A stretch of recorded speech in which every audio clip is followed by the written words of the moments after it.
Students, welcome back to my channel. कैसे हो आप सब? उम्मीद करती हूँ बेटा सभी अच्छे होंगे और अपना ख्याल भी रख रहे होंगे। तो बेटा आज हम करने जा रहे हैं अपनी वर्कशीट नंबर 6 गणित की है बेटा, 7th क्लास की और हिंदी मीडियम में है।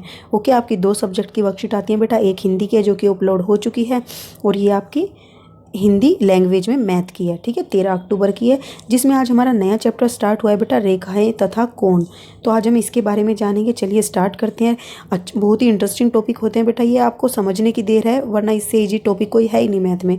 ठीक है, तो चलिए अच्छे से समझना बेटा। स्मरण कीजिए, तो स्मरण कीजिए बेटा, आपने बिंदु पढ़ा होगा। ठीक है, 6th में। तो बिंदु क्या है? कोई माप नहीं है, केवल स्थिति होती है। तो देखो ये मैंने ऐसे डॉट लगा दी, तो ये क्या है? एक बिंदु है। अब इसकी बेटा कोई माप नहीं है, आप इसको मेजर नहीं करके बताओगे। ठीक है, बिंदु ये कितना सा पॉइंट होता है, ये तो मैंने फिर भी बड़ा बना के दिखा दिया आपको। तो बिंदु का कोई माप नहीं होता। ठीक है, और ना ही मतलब ये एक स्थिति होती है, जैसे मैंने यहाँ पर पॉइंट कर दिया ये। ठीक है, तो ये एक बस स्थिति बता रहा है कि हाँ यहाँ पर कुछ है। ओके, अब नेक्स्ट बेटा रेखा। रेखा क्या होती है? निश्चित माप नहीं होता, रेखा का कोई निश्चित माप नहीं होता। बिंदुओं का समूह जिसे दोनों दिशाओं में बढ़ाया जा सकता है, ये बिंदुओं का समूह होता है एक तरीके से। ठीक है, कैसे बेटा? आप ऐसे समझो इसको, ये मान लो क्या है? बिंदु है। ठीक है, ये कई बिंदु है, मान लो मैंने 2-3 बिंदु ऐसे बना दिए।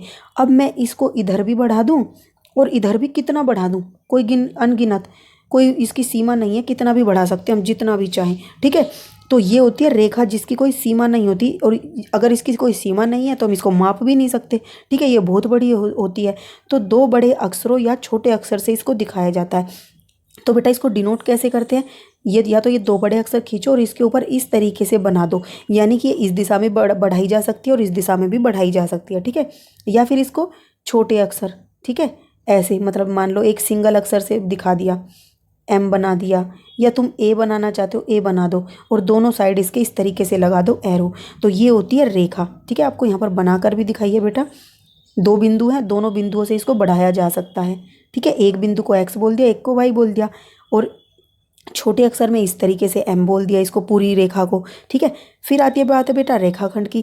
तो किसी रेखा का एक टुकड़ा जिसके 2 अंत बिंदु हों, तो मतलब बेटा देखो यही रेखा थी ना, और हमने इस पे ये 2 बिंदु दर्शा दिए, तो इसके बीच की जो होगी इसको रेखाखंड बोल सकते हैं। ठीक है, तो ये रेखाखंड ऐसे समझो एक केक होता है बेटा, उसका एक हिस्सा होता है जैसे।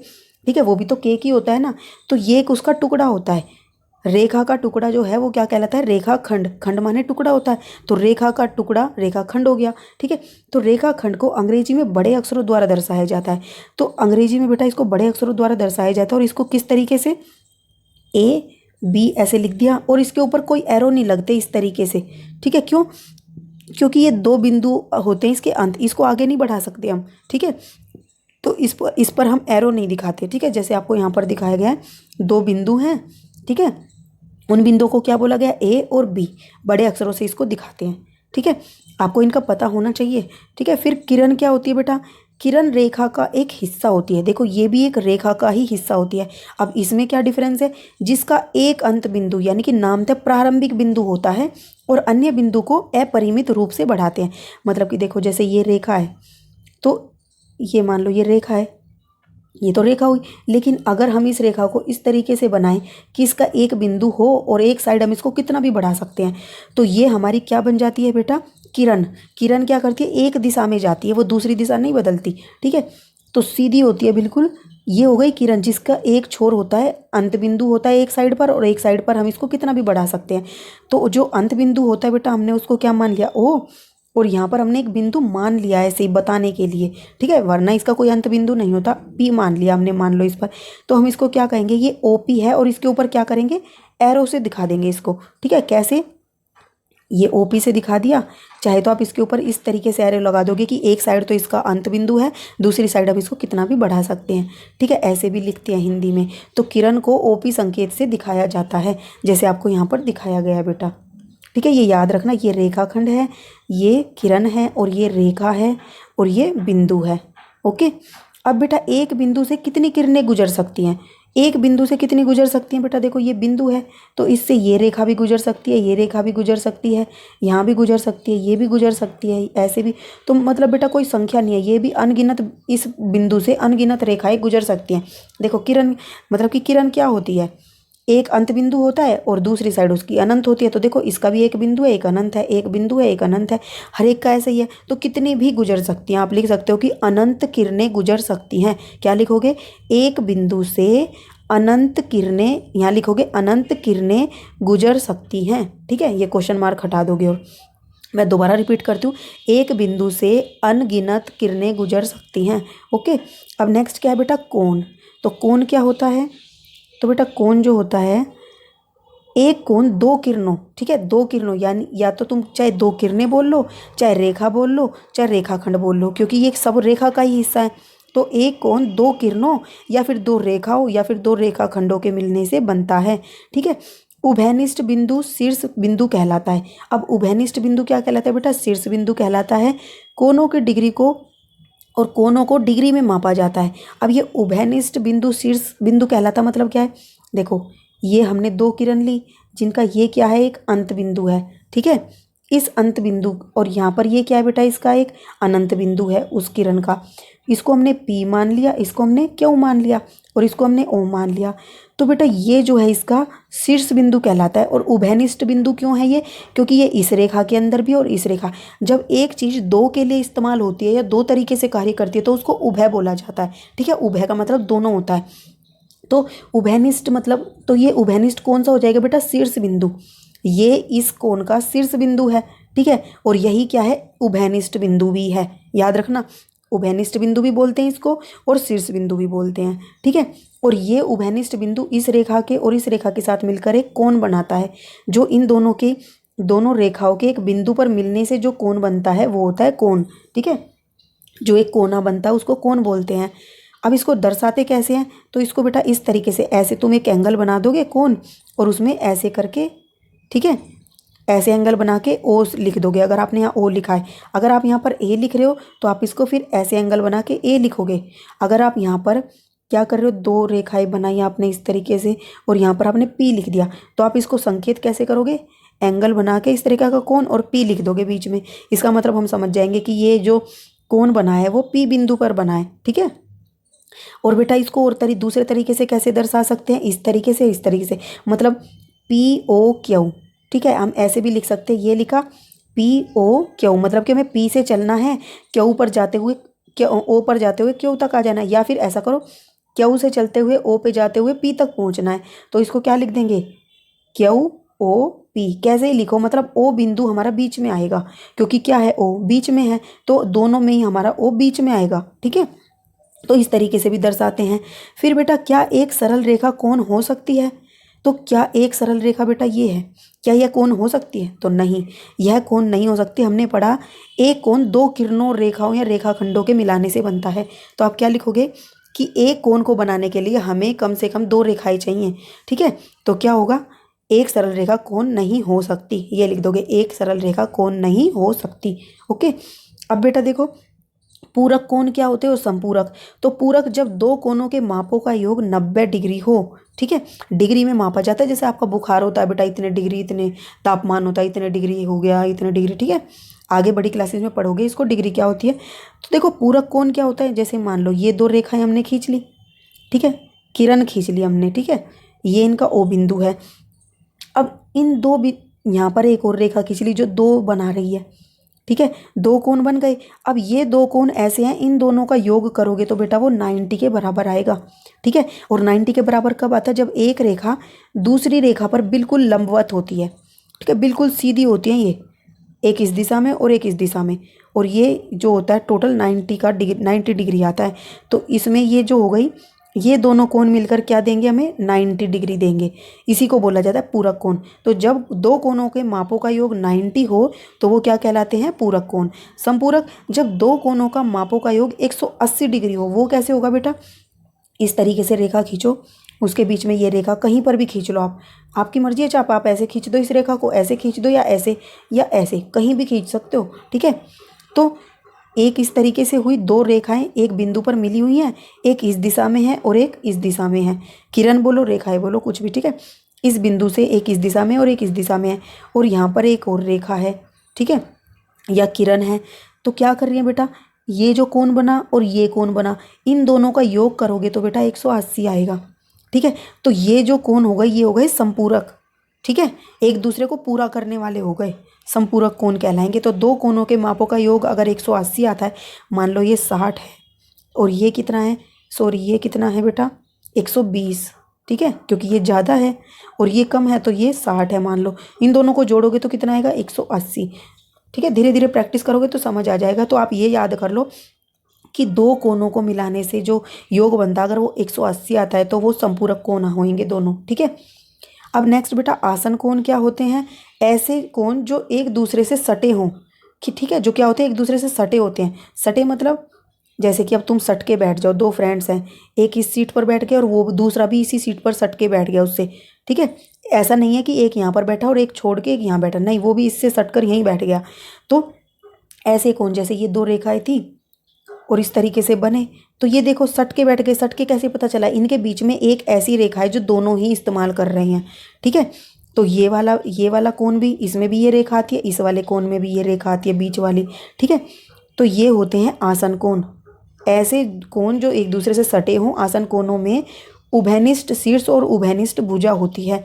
अब वही वाली बात बेटा, उभयनिष्ठ मतलब जो दोनों में यूज होती है, ठीक है। तो ये आपको यहाँ पर दिखाया गया है, इसमें ये ओ बिंदु है, ये क्यू है और ये पी है। इसमें जो ये वाली रेखा है बेटा ये उभयनिष्ठ रेखा है, ठीक है, भुजा है या क्यों, क्योंकि ये इस वाले कोण में भी इस्तेमाल हो रही है और इस वाले कोण में भी इस्तेमाल हो रही है। ये जो कोण बन रहा है इन दोनों रेखाओं के मिलने से बन रहा है, और जो ये वाला कोण बन रहा है ये इस रेखा और इस रेखा के मिलने से। तो ये ऐसी रेखा है जो दोनों में इस्तेमाल हो रही है, तो इसको क्या बोलेंगे, उभयनिष्ठ भुजा या रेखा। और ये वाला बिंदु भी बेटा दोनों में यूज हो रहा है, तो इसको क्या बोलेंगे, उभयनिष्ठ शीर्ष, ठीक है। अब बेटा इनको दर्शाते कैसे हैं, तो कोण पी क्यू आर और कोण आर क्यू पी आसन कोणों के युग्म हैं, ठीक है। तो देखो कोण P Q R, P O R, ठीक है, मतलब पी ओ आर। तो ये क्या है बेटा, एक कोण बन गया, ठीक है, आसन कोण है ये भी। और फिर आर ओ क्यू, ठीक है, आर ओ क्यू, इसने भी एक कोण बनाया। तो ये दोनों क्या है, आसन कोणों के युग्म है, मतलब इन दोनों, ये दोनों एक दूसरे से सटे हुए हैं, इसलिए ये आसन कोणों के जोड़े हो गए, ठीक है। तो आप क्या कहोगे, ये एंगल पी ओ क्यू और एंगल क्या होगा आर ओ क्यू, ये दोनों क्या है, आसन कोणों के युग्म हैं, ये लिखा हुआ है यहाँ पर।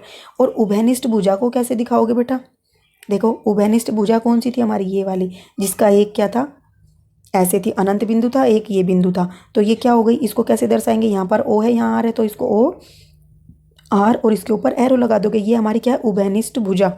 अब उभयनिष्ठ शीर्ष हमारा क्या है, ओ है, तो लिख दोगे सीधा ओ हमारा उभयनिष्ठ शीर्ष है, ठीक है। अब बेटा भुजा जो उभयनिष्ठ नहीं है, जो मतलब दोनों में इस्तेमाल नहीं हो रही है, एक एक कोण के लिए हो रही है, एक एक कोण के लिए, तो ये वाली रेखा बस इस कोण में इस्तेमाल हो रही है, ये वाली इसमें, तो ये उभयनिष्ठ नहीं है। तो इसको कैसे दर्शाएंगे, ओ क्यू है, तो ये भी किरण ही, बस ये उभयनिष्ठ नहीं है, ये क्या है, ओ पी, ठीक है, ये ओ पी है, ओके। अब बेटा दूसरी आती है बात रेखिक युग्म। एक रेखिक युग्म, इसको इंग्लिश में बोलते हैं लीनियर पेयर, ऐसे आसन कोणों का युग्म होता है। मतलब ये आसन कोण तो होते हैं रैखिक युग्म के अंदर भी, जैसे ये थे, मतलब कि ये कोण भी एक दूसरे से ऐसे सटे होंगे, इनमें क्या होगी, एक उभयनिष्ठ भुजा होगी और एक उभयनिष्ठ बिंदु भी होगा, ठीक है। तो जिनकी भुजाएं क्या होती है, विपरीत दिशा में किरणें होती हैं, जिनकी भुजाएं उभयनिष्ठ नहीं होती, जो उभयनिष्ठ नहीं है, ठीक है। कौन सी नहीं थी बेटा, ये वाली। तो ये इस वाली रैखिक युग्म में क्या होती है, विपरीत दिशा में होती है। ये तो देखो एक इस तरीके के दिशा में थी, इस वाले में एक इस दिशा में है और एक इस दिशा में चली गई, ठीक है। और है ये भी रैखिक युग्म। रैखिक युग्म मतलब आसन कोण क्यों है, क्योंकि एक दूसरे से सटे हुए हैं, इनमें एक क्या है, उभयनिष्ठ भुजा है और एक उभयनिष्ठ बिंदु है, तो ये क्या है, एक आसन कोण हो गया। अब इसमें एक और चीज़ हो गई कि ये दोनों जो भुजाएं थी उभयनिष्ठ नहीं थी, जो वो विपरीत दिशाओं में है बिल्कुल एक दूसरे के, तो इसको हम क्या बोल देते हैं, आसन ना बोल के रैखिक युग्म बोल देते हैं इसको, ठीक है। तो देखो इसमें रैखिक युग्म में बेटा वही चीज़ है, सेम टू सेम, ये उभयनिष्ठ बिंदु हो गया या शीर्ष हो गया, ये उभयनिष्ठ भुजा हो गई, और ये हमारी क्या हो गई, जो उभयनिष्ठ नहीं है भुजाएं, बस ये क्या है कि विपरीत दिशा में है, इसलिए हम इसको रैखिक युग्म बोल देते हैं, ओके। अब चलिए बेटा इसका अभ्यास करते हैं, काफ़ी बता दिया मैंने आपको। निम्नलिखित कोणों के नाम पहचान कर संकेत से दर्शाओ, तो संकेत से दर्शाना है आपको, यहाँ पर ये दिया हुआ है, आप इसके पहले नाम रखोगे, ठीक है। मान लो आपने यहाँ पर पी रख लिया, यहाँ ओ रख लिया और यहाँ पर क्यू रख लिया इस बिंदु पर, तो इसका क्या बन जाएगा बेटा, कोण क्या बनेगा, पी ओ क्यू, किसके बराबर हो गया बेटा, 50 के, ठीक है, 50 डिग्री। तो क्या लिख दोगे, 50 डिग्री। ये संकेत से आपने दर्शा दिया। या फिर आप इसको ऐसे भी दर्शा सकते हो, खाली ओ लिख के 50 डिग्री। ठीक है, हम ऐसा कब लिखते हैं, जब एक से अधिक कोण एक साथ हो तो हमें बताना पड़ता है कौन से कोण की बात कर रहे हैं। लेकिन यहाँ पर एक ही कोण की बात हो रही है तो सीधा भी हम ऐसे लिख सकते हैं। ओके, बस आपको ये दोनों चीज़ें लिख देनी है। संकेतों के द्वारा कोणों की पहचान आप लिखोगे, संकेतों के द्वारा कोणों की पहचान, ये इससे दर्शाया गया है या ऐसे। ठीक है, अब नेक्स्ट बेटा, ये कोण दिया है, इस पे भी पहले आप क्या करोगे, नाम रखोगे। तो इसको ओ रखा, इसको पी रख दिया मैंने, और इसको आर रख दिया। कुछ भी रख सकते हो, आपकी मर्जी है। ये मैंने क्या रख दिया, चलो क्यू रख दिया। ठीक है, ये क्यू है, ये ओ है, ये आर है, आप कुछ भी रखो। बस आपको ध्यान रखना है कि रखना कैसे है। एंगल बनाया ऐसे, क्या करोगे, इधर से चल के ऐसे चलो या इधर से ऐसे आ जाओ। तो क्यू ओ आर कितना है बेटा, 130 डिग्री। और ये या फिर ऐसे लिख दो, आर ओ क्यू, क्या बन गया बेटा, 130 डिग्री। ये भी ऐसे भी लिख सकते हैं, या फिर हम सिंगल ओ कितना है, 130 डिग्री। तीनों तरीके से लिख सकते हैं। तो आपको तीनों का पता होना चाहिए, आप ऐसे लिख दोगे संकेतों से। ठीक है, अब नेक्स्ट बेटा क्या है, आपको ये दिया गया है और ऐसे हमने क्या कहा था, यहाँ पर एक बिंदु है, एक इसमें उभयनिष्ठ शीर्ष है। ये कैसा है, रैखिक युग्म। ठीक है, कैसा है, रैखिक युग्म। अब वे दो युग्म कौन से हैं बेटा, तो हम यहाँ पर पहले बिंदु पर रखेंगे नाम। तो पी ओ क्यू हमने नाम रख लिए, और इसको हमने क्या दे दिया, आर का नाम दे दिया। ठीक है, तो अब यहाँ पर कौन बताओ बेटा, ये वाला कौन क्या हुआ, एंगल आर ओ पी। ठीक है, और दूसरा एंगल आर ओ क्यू। ये आप लिखोगे एंगल आर ओ पी, और ये क्या है, रैखिक युग्म है। ठीक है, क्या है, रैखिक युग्म है। ठीक है, या कोण है, रैखिक युग्म के दो कोण हैं। ठीक है, या फिर खाली लिख दो, ये ऐसे लिखा, और रैखिक युग्म है। ठीक है, और बेटा आप जो ये नंबरिंग मैंने दी थी, आप अपने तरीके से भी दे सकते हो। फिर अब यहाँ पर बात करो बेटा, तो ये कैसे कोण है, और ये वाले रैखिक युग्म भी थे और आसन भी थे। ठीक है, आप इसको कह सकते हो ये आसन कोण भी है और रैखिक युग्म भी है। ठीक है, और ये सिर्फ आसन कोण है, क्योंकि रैखिक युग्म में क्या होती है, सीधे होनी चाहिए, विपरीत दिशा में होनी चाहिए। तो इसमें विपरीत दिशा में थी। ठीक है, लेकिन आसन कोण तो थी। ठीक है, अब यहाँ पर बेटा, यहाँ पर देखो, ये दो हैं जो उभयनिष्ठ नहीं है, दोनों में नहीं है इस्तेमाल हो रही। ये उभयनिष्ठ भुजा है और ये बिंदु है। इसको हमने ओ का नाम दिया, इसको हमने पी का, और इसको हमने क्यू का। अब इसमें बताओ दो जोड़े आसन कोण के कौन कौन से, एंगल पी ओ क्यू। ठीक है, अब हम इसमें बेटा एंगल ओ से नहीं बता सकते खाली, क्योंकि इसमें दो हैं। ठीक है, तो यहाँ पर इस्तेमाल होते हैं इस तरीके से, एंगल पी ओ क्यू और एंगल, सॉरी यहाँ पर बेटा आर आएगा, तो पी क्यू आर हो जाएगा। ठीक है, पी क्यू आर, फिर आर ओ क्यू ऐसे लिखोगे। मैं बोल रही हूँ कोण पी क्यू आर, कोण R Q, R O Q दो आसन कोण के युग्म हैं। जैसे ये लिखा हुआ है ना, सेम टू सेम ऐसे लिख देना। बस आपको एंगल ये लिखने, कोण ये और ये आसन कोणों के युग्म हैं। ठीक है, ऐसे लिख दोगे। अब नेक्स्ट बेटा देखो, इसमें बताओ, इसमें भी आप ऐसे ही अब कोई भी दर्शा सकते हो। ये भी क्या, आसन कोण के युग्म है। ठीक है, तो पी ओ क्यू, फिर इसमें लिख दो angle P O Q, sorry ये आर आएगा, आर, यही गलती मत करना आप भी। ठीक है, तो ये वाला हो गया पी ओ आर, तो ये वाला हो गया। फिर एंगल आर ओ क्यू, क्या लिखोगे, आसन कोणों के युग्म हैं। ठीक है, आसन कोणों के युग्म हैं। ठीक है, राइटिंग बेटा ऐसी आई हुई है, आप समझ लेना। ठीक है, और नहीं तो ऊपर से देख लेना, उसके लिए सॉरी। अब नेक्स्ट बेटा, निम्नलिखित आकृति में कौन, क्या कोण एंगल ए, मतलब कोण एक और कोण दो आसन है। ठीक है, जो कोण एक है वो इसका आसन है। तो देखो बेटा, क्या होते हैं आसन कोण में, एक भुजा जो होती है उसमें एक भुजा, एक उभयनिष्ठ भुजा होती है और एक उभयनिष्ठ शीर्ष होता है। इसमें उभयनिष्ठ भुजा तो है बेटा, जो दोनों कोनों के अंदर इस्तेमाल हो रही है, लेकिन उभयनिष्ठ शीर्ष नहीं है। देखो, एक इसका शीर्ष तो ये है और इस वाले कोने का, मतलब इस वाले कोण का शीर्ष ये है, तो इसलिए ये क्या है, उभयनिष्ठ, मतलब आसन नहीं है। तो आप क्या कर दोगे, नहीं। ठीक है, ये नहीं है। ठीक है, ऐसे पहचान करनी है। फिर नेक्स्ट बेटा, अपने आसपास की वस्तुओं में से कोनों के उदाहरण दीजिए। तो कोनों के उदाहरण बेटा कौन कौन से होते हैं, जैसे कि टोपी हो गई, वो भी कोने के आकार की होती है। आइसक्रीम का कोन भी बेटा क्या होता है, एक कोने के आकार का होता है जिसमें कोना होता है। ठीक है, फिर बेटा मेहंदी की कीप जो होती है वो भी कुछ इस तरीके की होती है, ठीक है। उसके बाद झोपड़ी की जो छत होती है बेटा वो भी क्या होती है, एक कोने के आकार की होती है, तो ये वाली, ठीक है। फिर बेटा क्रिसमस ट्री भी जो होता है बेटा आपका क्या होता है, इस तरीके का ही होता है, कोने के। और कुछ तकियों के कवर, तो बेटा कुछ जो पीलो होते हैं वो भी कॉर्नर होते हैं उनके अंदर दो दो, ठीक है, चार चार कोने होते हैं उसमें तो। और फिर कुछ फोटो भी होते हैं ऐसे तिकोने, ठीक है, तो इनके अंदर भी कोने पाए जाते हैं। तो ये सारे क्या हो गए, कोनों के वस्तुओं के उदाहरण हो गए। आप और भी सारी लिख सकते हो, ठीक है। तो ये थी बेटा आपके आज की मैथ की वर्कशीट। उम्मीद करती हूँ आपको अच्छे से समझ आ गई होगी। कोई डाउट रहे तो आप कमेंट बॉक्स में पूछ लेना।